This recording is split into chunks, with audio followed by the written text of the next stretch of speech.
Hayundri.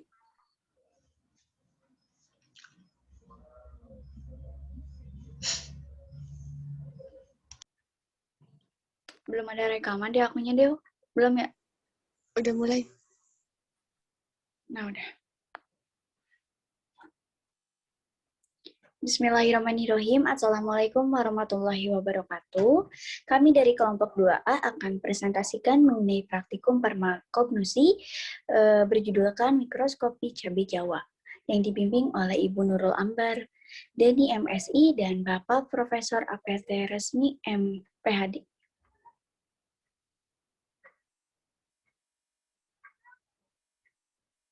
Next.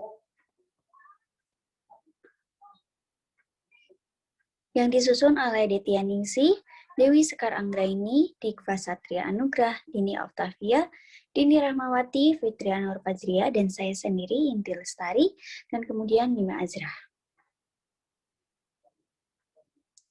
Dalam praktikum ini terdapat tujuan, ada 2 tujuan. Yang pertama, mengetahui bentuk mikroskopik buah cabai Jawa, dan yang kedua, dapat mengetahui kandungan dan manfaat senyawa di dalam buah cabai Jawa.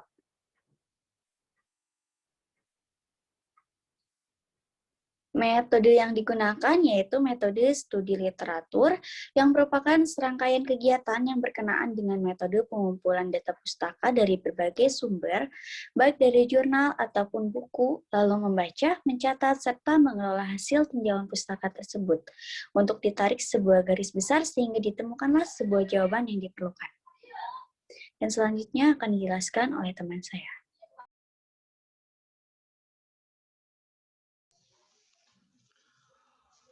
Kemudian di sini ada teori dasar.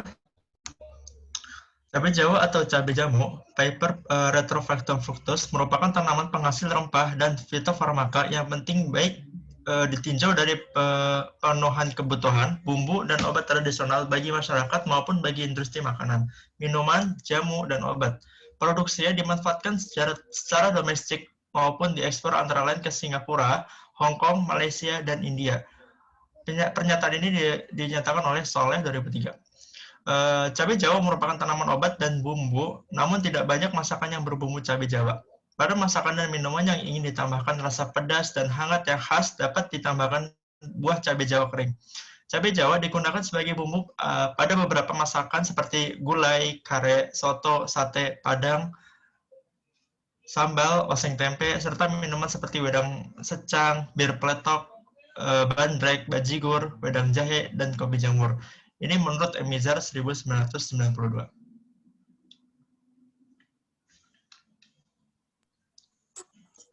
Kemudian di sini terdapat alat dan bahan. Alatnya yaitu mikroskopik dan bahannya adalah buah cabai Jawa.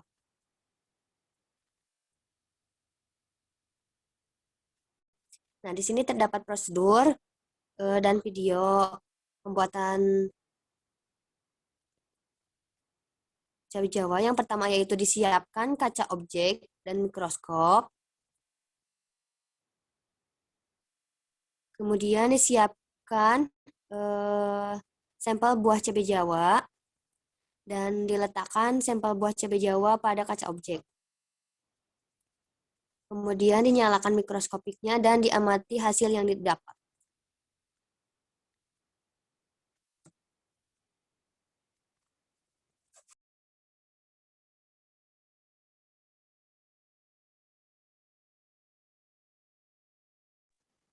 Selanjutnya ada hasil pengamatan yang pertama di sini ada epikarpium, untuk gambarnya bisa dilihat sendiri.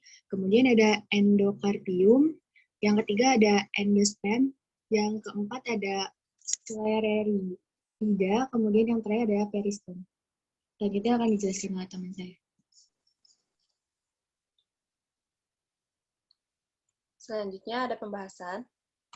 Cabai Jawa atau Piper retroflexum fructus merupakan famili Piperaceae yang tumbuh memanjat dan merupakan salah satu jenis tanaman obat yang banyak digunakan di Indonesia.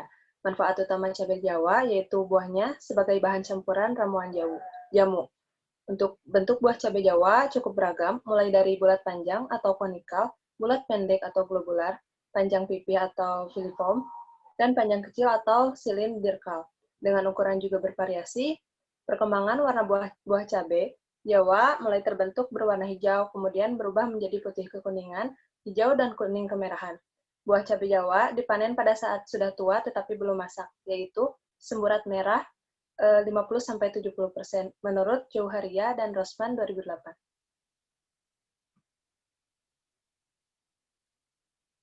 Next. Selanjutnya ada klasifikasi tanaman cabai Jawa yang berasal dari kerajaan Plantae, divisi Magnoliophyta, kelas Magnoliopsida, ordo Piperales, famili Piperaceae, genus Piper, dan spesies Piper retrofactum. Untuk bentuk siplicia dari cabai Jawa ini merupakan serbuk majemuk, bentuk bulir memanjang sampai silindris, bergagang panjang atau tanpa gagang, pangkal buah rata, ujung agak menyempit, permukaan luar tidak rata, bertonjolan tertaur, warna kelabu hingga coklat sampai hitam, bau khas, rasa pedas menurut Devkes 2017, dan untuk struktur senyawa identitasnya yaitu piperin.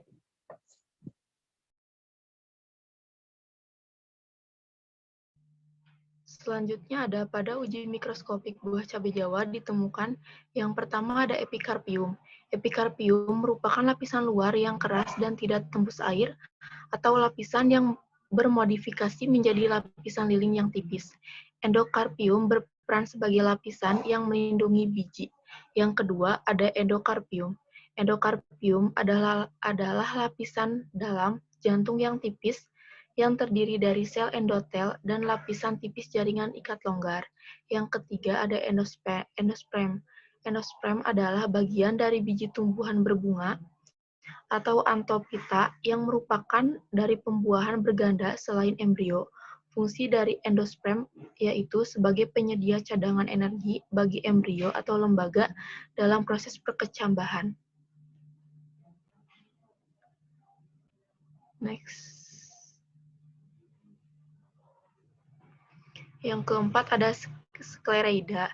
Sklereida adalah sel-sel tumbuhan yang telah mati, berbentuk bulat dan berdinding, yang tahan terhadap tekanan. Sklereida memiliki lignin dan berdinding tebal, terkadang menunjukkan lapisan konsentrik yang tercabik-cabik oleh nokta sederhana.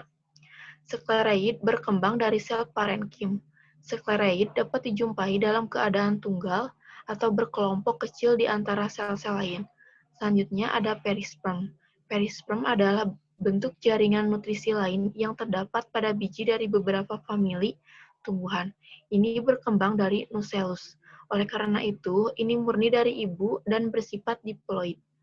Perisperm mengelilingi endosperm biji. Dengan demikian, endosperm menyerap nutrisi dari perisperm. Fungsi dari perisperm yaitu sebagai penyimpan cadangan makanan.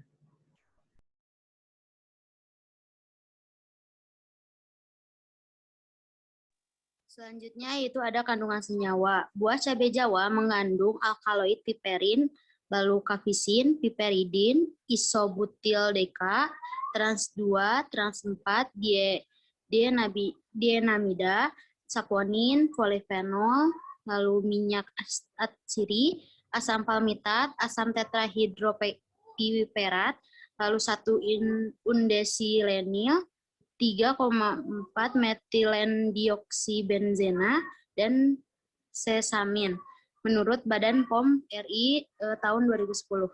Lalu untuk kandungan piperin sekitar 2% dan minyak atsiri sekitar 1%.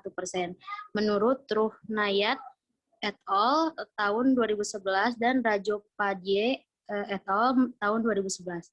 Untuk minyak atsiri, buah cabai Jawa mengandung 3 komponen utama, yaitu beta-karyopilen 17%, lalu pentadekane 17,8%, dan beta-bisabolen 11,2%, menurut Jamal et al. 2013. Selanjutnya yaitu manfaat buah cabai Jawa. Sebagai obat tradisional, buah cabai Jawa digunakan sebagai stimulan, karminatif, tonik, dan perawatan ibu melahirkan, menurut Vinay et al. 2012. Untuk mengobati asma, lalu kejang perut, lemah syahwat, penyakit infeksi bakteri, menurut Jamal et al. 2013. Selanjutnya, untuk mengobati demam, masuk angin, influenza, kolera, obat cacing gelang, lalu tekanan darah rendah, sakit kepala, bronkitis, sesak napas, dan radang mulut menurut Evizal 2013. Selanjutnya yaitu anti perut kembung karena angin atau anti flatulen, penghilang dahak, ekspektoran, antitusif, anti jamur, pembangkit selera makan, dan menurunkan kolesterol menurut Kim et al. 2011. Lalu selanjutnya yaitu meningkatkan pencernaan makanan, sirkulasi darah, asma, influenza menurut Kaverak et al. 2006.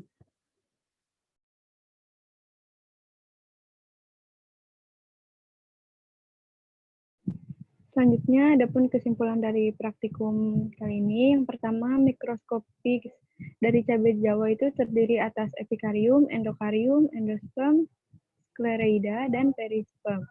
Kemudian cabai Jawa memiliki banyak kandungan senyawa, yaitu ada alkaloid piperin, kafisin, piperidin, minyak atsiri, dan masih banyak lagi, sehingga banyak manfaat yang didapat. Salah satunya yaitu mencegah malaria dan demam berdarah, mencegah dan mengobati penyakit anemia, mengatasi sakit perut, dan sebagainya.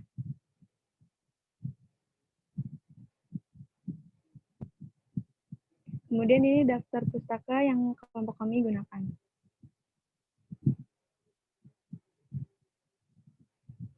Terima kasih. Mungkin sekian presentasi dari kelompok kami. Wassalamualaikum warahmatullahi wabarakatuh.